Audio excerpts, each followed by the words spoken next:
One of the most surprising things I found in my recent video on Super DPS versus total damage is that Silence and Squall is actually pretty good for DPS. It's a very short animation and it does great damage over time, and it's gotten a few buffs and turns out really well. So I wanted to make a pure Stasis DPS build for Silence and Squall. And what we're using is Star Eater Scales, which is the pretty much premier Hunter DPS exotic. And we're making it pretty good. On top of that, we're going to have great survivability thanks to the buffs to Frost Armor and the very excellent Stasis Rocket Sidearm, Tinasha's Mastery. We're going slow all the time and easily killing enemies even 15 power level under, so that we can get those Stasis Shards, which give us Frost Armor, just keep everything moving. Everything's slowed, everything's frozen, and we're just rolling through, getting a lot of orbs so we can build up our Feast of Light stack and get that 70% damage boost. You can see here we are just dodging through, doing very well, and we've already got Feast of Light times 4, so we're going to go and use it on the boss and wipe it out. If that sounds good to you, let's get into it. I'm Engineer.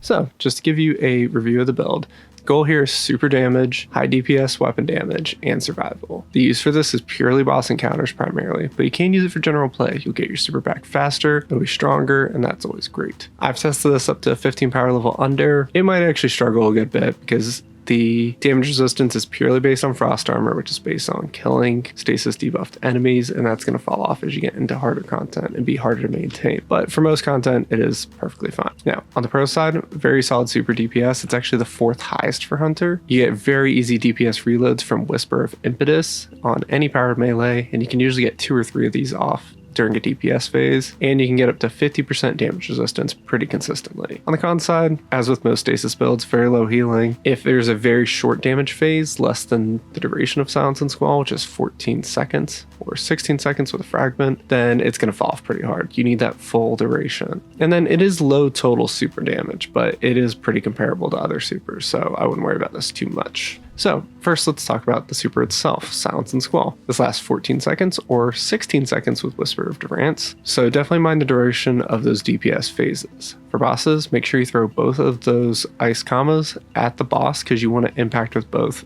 to get that damage from that impact, and you want to maximize the amount of time that it is on the boss, freezing them. From some testing that a friend in a Discord server did, it is 7 freezes normally and 8 with Durance, so that extra couple seconds really does help. Whisper of Fissures will boost shatter damage by 6.25%. That's a separate damage instance, but this is relatively small. Generally, Durance is the higher priority for damage than Fissures. If you really want to maximize damage, you can maximize Fissures, but just as an example, I went into the Grasp Ogre boss checkpoint solo and did just super damage, and I had the Limit Break perk artifact active, and you can see with Durance I got a 14% super damage boost.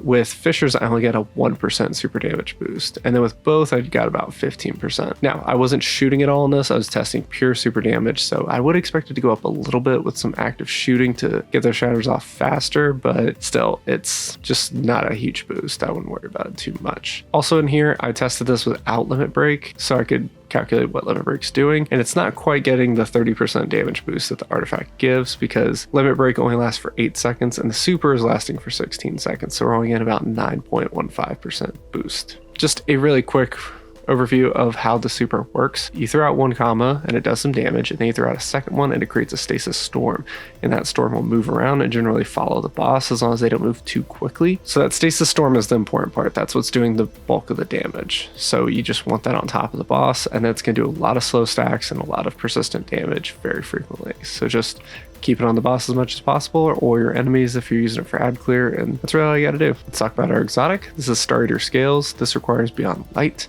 You can get it from Rahul's Precision Focusing or Vex Strike Force. And generally what this does is it has 2 core features. The first is that when you pick up an orb of power, you get an extra 2% super energy on top of the super energy orbs normally give you. And then once your super is fully charged, picking up orbs gives you stacks of Feast of Light, which stack up to 6 times. And when you have 6 stacks, you you get 70% increased super damage for 14 seconds, which is for the full base duration of Silence and Squall, which is great. And it will also heal you for 200 HP if you have that full stacks, which is full heal, and you get 100 HP overshield, which is great.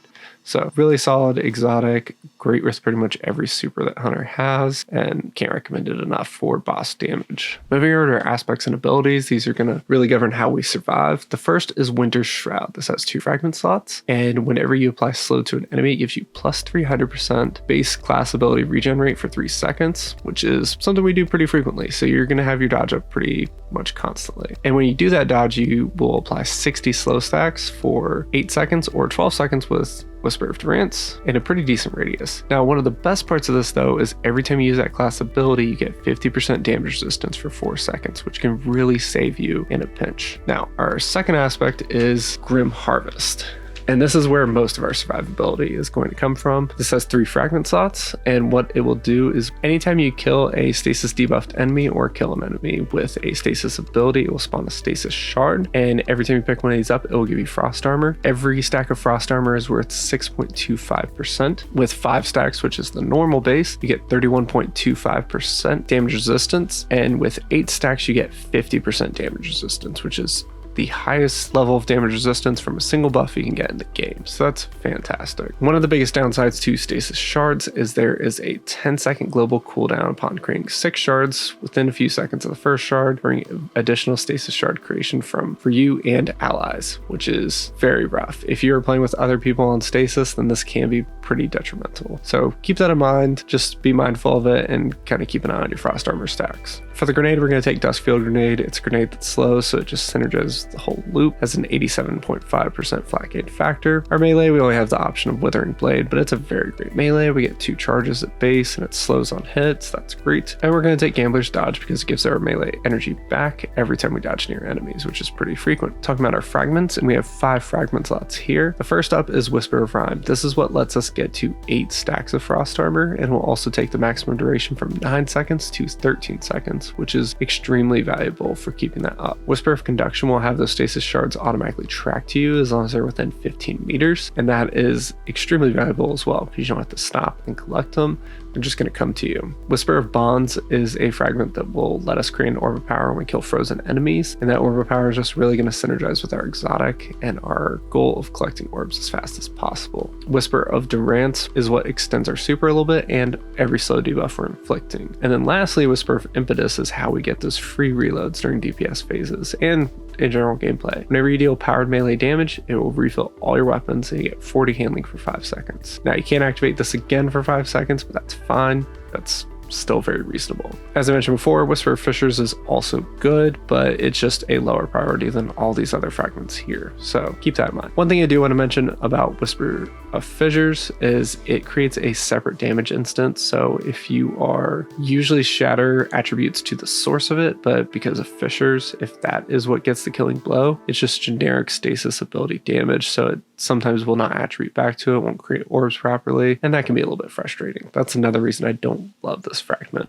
Our main weapon here is going to be Tinasha's Mastery, which is the Iron Banner Stasis Rocket Sidearm. My goal when thinking about weapons was I wanted to inflict slow as frequently as possible and have good damage, and a chill clip weapon, which you can see the perk for here from the Destiny Data Compendium, is the perfect solution to this. So direct hits trigger a stasis burst that slows enemies, but only in the top half of the magazine. Now for rocket sidearms, this is 40 slow, so you will need 3 hits to get a full freeze, or you'll need to combo with something else that makes at least 60 slow stack, but this is very manageable and rocket sidearms are still fantastic in the current meta. If you don't have this, it comes from Iron Banner, which should be coming back April 1st for 1 week, so shortly after this video is out, definitely keep an eye out for that and get grinding. Sometimes the Iron Banner vendor will have a static roll of this in their inventory with a great combo on it, so just keep an eye out for that and check throughout the week. You, in the 4th column, absolutely want Chill Clip. And the best perks to combo it with are Air Trigger, Loose Change, Deconstructor, Impulse Amplifier. All these are really solid. I currently use a Loose Change version. Air Trigger is also one that people like, but you have to jump a lot. And then Impulse Amplifier also just gives you a little bit of a reload boost, and the projectiles will go a little bit faster. Now, because this is a DPS loadout, we want to think about our heavy weapon options, and it's all about your standard kind of DPS strength. So you're looking mostly at grenade launchers or rocket launchers in this current meta. There are probably some options for linear fusion rifles, but those are mostly only going to be viable for this episode with the particle reconstruction artifact perk. So first up, by far my favorite is VS Chill Inhibitor. This is from Vesper's Host. If you have completed this dungeon, you can claim a free god roll from Banshee, which is really good. Next up, Cold Comfort, which is a rocket launcher from Ghost of the Deep. This is about to be reprised later in Act 3 with the Rites of the Nine activity, so keep an eye out for the new rolls on that. It might be very strong. And lastly, there's Heretic's Fervor. This is from episode Revenant. You can farm it with tonics. This doesn't have bait and switch on it. It does at least have explosive light, whereas Cold Comfort and Chill Inhibitor both have bait and switch or explosive light. Generally, I focus on bait and switch because it is the strongest and easiest to keep up damage buff for endgame right now, but it's kind of up to you. Once again, about focusing on DPS. So whatever you have that works well for that, you can even use a different element if you want, but I like the synergy of stasis weapons with a stasis subclass. Moving over to mods and armor stats, it's very straightforward. We want to make as many orbs as possible and make as much super energy as possible. And then we're going to focus on our stasis weapon damage, and then we're just going to do a little bit of work for ability regen. So for orbs and super energy, we're going to take hands-on on the helmet, we're going to take a harmonic siphon, and then on the gauntlets, we are going to take a heavy-handed, and then lastly on the class item, we're going to take Reaper because we're dodging quite frequently. So all those things will be making orbs along with Whisper of Bonds, and that should just keep us going pretty well. On the legs, we need to take recuperation because stasis does not have a lot of sources of healing, and that'll be our main source of healing as we pick up those orbs. We'll also want powerful attraction to make those orbs easier to pick up as we dodge through enemies. And then we're going to take those 2 stasis weapon surges on the legs as well to boost our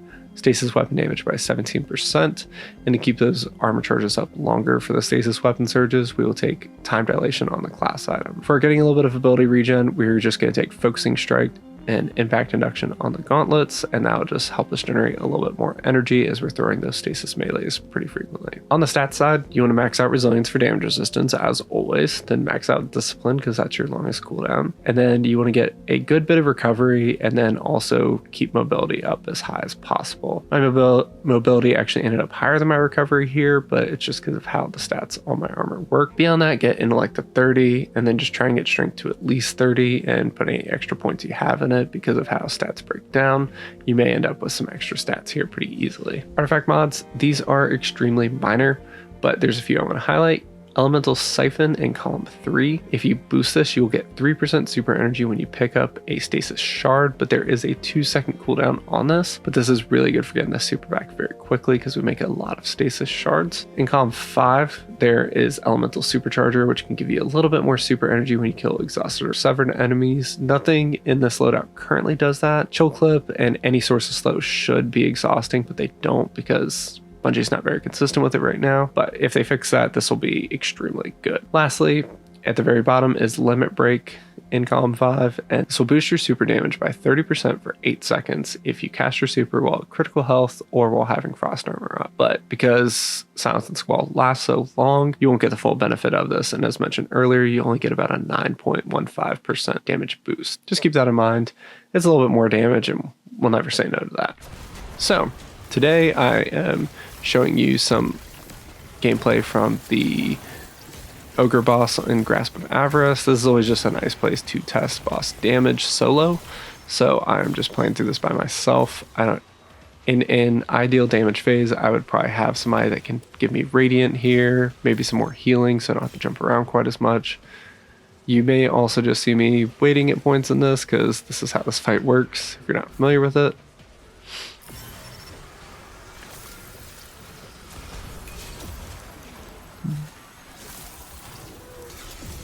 We'll say in general, the Stasis kit is really good for dealing with trash mobs just because you can slow them, you can quickly clear them with the shurikens and all that stuff. So we're going to clear through this group real quick to get the engrams we need to start the boss damage phase. You can see really the slow just makes enemies a lot more manageable to deal with, and the rocket sidearms will pretty much kill most red bar enemies very easily with a little bit of AoE.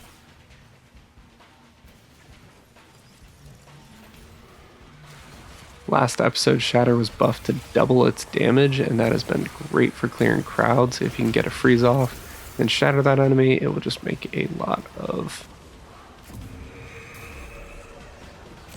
AoE damage for you. Alright, now we're throwing our super, and then we're going to immediately get bait and switch up, and we just unload, throw a melee, unload, we're going to throw another melee, then we're going to dodge, then we're going to throw another melee in a second, and then we're just going to unload some more. You will actually see the boss probably take me down before this because we don't have any source of healing and our frost armor's fallen off. But we're still unloading as much as possible. He's got us, but the damage phase ended like a second later. You can see the damage here. Pretty solid, 1.8 million. As mentioned there, damage came out to a little bit over 1.8 million. It's definitely not the most damage. I'm also not the best at damage phases. I have slow parent reflexes, but the damage does come out to enough DPS that if there were a full fire team of people doing that damage, you would one phase that boss. So it's not bad. And honestly, in a team, you could probably boost that damage a good bit more. We didn't have weaken, we didn't have radiant, we didn't have any of that. This is just pure stasis. So that's absolutely the bare minimum damage if you were doing good. So just to summarize the gameplay loop, in add clear situations, use your melee to slow enemies and clear weak enemies. Use dodge to slow groups and recharge the melee again. Use grenade for area control and slow, and then just rocket sidearm everything else that's still standing. Your abilities generally aren't getting a lot of kills, but they will make everything much easier to clean up with your rocket sidearm. Now for boss damage, you want to cast your super immediately because it lasts for a long time. Activate bait and switch, unload, melee, unload, melee, unload, and then dodge if the boss is close, melee to reload again, and then unload as much as you can. And that will usually take you to the full damage phase. The Grasp Ogre is about 30 seconds, and that's pretty typical. A few bosses are longer than that. There's a few in the game for sure, but usually you're going to just run out of ammo by then. So then it's a completely different situation. But you can always fall back on that rocket sidearm because it is a pretty solid damage option. And that's pretty much all I've got for today. So just as we wrap up, send on the build review tab so you can see the pros and cons. Overall, I've been pretty happy with this build. It took me a little bit of tweaking to get it, but I think it's a really solid option. I think it's really effective. It has a lot more damage resistance than some other option. I think it's very good, and this is getting very little artifact support right now, so it's going to stay just as good moving forward. So hope you've enjoyed that. Hope you found it interesting. I will probably eventually compile all this information about Hunter supers into a video like I did for Titans, so look out for that. But I wanted to go ahead and get this out, especially with the Iron Banner coming back soon. With that, I want to thank you for all the support on the channel. I've loved seeing the growth, and I really appreciate all your comments. Let me know if you have any questions down in the comments or if there's anything you want to see, but I will keep bringing these detailed breakdowns to you in the videos because it's what I like doing and it's what I would like to see as well. So if you appreciate it, like and subscribe and all that stuff so YouTube treats me right and more people can see my videos. And with that, I'll let you go. Thanks. Have a good one.